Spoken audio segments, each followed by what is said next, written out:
Ang itim na pintuan. Ang kwentong ito ay hindi para sa mahihina ang loob. Isang karanasan na hinding-hindi ko malilimutan. Isang bangungot na nagkatotoo. Hindi ko alam kung sinapian lang ba ako ng imahinasyon o sadyang may mga bagay na hindi natin kayang ipaliwanag. Pero ang sigurado ako, pagkatapos ng gabing iyon, hindi na ako kailanman magiging pareho. Isang gabi nung Hunyo, napadpad ako sa isang baryo sa probinsya ng Batangas. Isang lumang bahay ang tinutuluyan ko roon. Isang bahay na yari sa kahoy. May mga sahig na umuungol sa bawat hakbang at may mga bintanang tila may matang nakamasid sa akin. Doon ako pinatuloy ng kaibigan kong si Mark dahil may inaasikaso akong trabaho sa bayan. Huwag mong bubuksan ang itim na pintuan sa dulo ng pasilyo, sabi ng matandang katiwala ng bahay, si Maling Sabel. Napakunat ako na no. Bakit po? Hindi mo na kailangang malaman. Basta tandaan mo lang, kahit anong mangyari, huwag mong bubuksan ang pintong iyon. Napangiti ako. Ang mga matatanda talaga, mahihilig sa mga pamahiin. Habang natutulog ako, may narinig akong mga yapak sa labas ng kwarto. Mahinang kaluskos. Parang may dumaang tao sa pasilyo. Napatingin ako sa pintuan pero wala namang anino sa ilalim neto. Binaliwala ko iyon. Siguro si Aling Sabel lang. Pero nang ipinikit ko ulit ang aking mata, biglang lumamig ang ihip ng hangin. Naramdaman kong parang may nakatingin sa akin. Dahan-dahan akong lumingon sa bintana. May isang mukhang nakadikit sa salamin. Maputla ito at walang mata pero nakangiti. Napatalon ako at bumagsak sa sahig.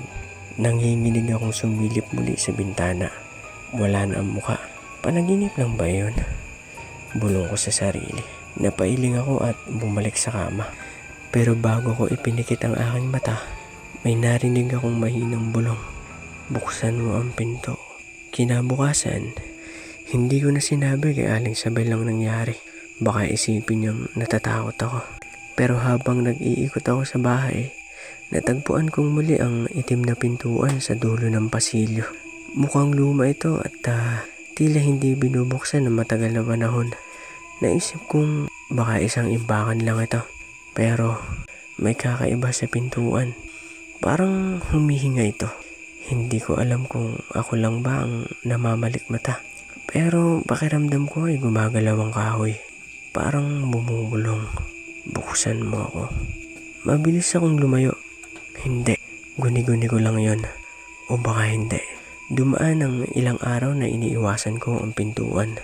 Pero habang patagal ng patagal, palakas ng palakas ang mga bulong sa gabi. Minsan, nagigising ako sa tunog ng kaluskos sa pasilyo. Minsan naman, nakikita akong gumagalaw ang doorknob ng kwarto ko. At minsan, may aninong nakatayo sa dulo ng kama ko. Dahil sa takot, tinanong ko si Aling Sabel tungkol sa itim na pintuan. Dati, may isang lalaking nanirahan dito, kwento niya. Isang araw, bumukas ang pinto at pumasok siya. Hindi na siya lumabas. Nasaan siya ngayon? Napatingin si Aling Sabel sa sahig bago ako binulungan. Hanggang ngayon, naririnig ko pa rin siyang humihingi ng tulong. Hindi ko alam kung anong nagtulak sa akin pero isang gabi, hindi ko na napigilan sarili ko.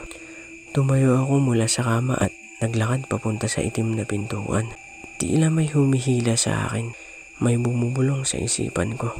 Huwag mong bubuksan, sigaw ni Aling Sabel mula sa kabilang kwarto. Pero huli na ang lahat. Naabot ko na ang doorknob at pinihit ito. Pagbukas ng pinto, isang madilim na silid ang bumungad. Walang laman, walang kahit na anong makikita. Hanggang sa may lumitaw na kamay mula sa kadiliman. Mahaba ang mga daliri, matulis ang mga kuko. Isang kamay na humila sa akin papasok. Sinubukan kong tumakbo pero masyado nang huli. Hinigo pa ko ng dilim.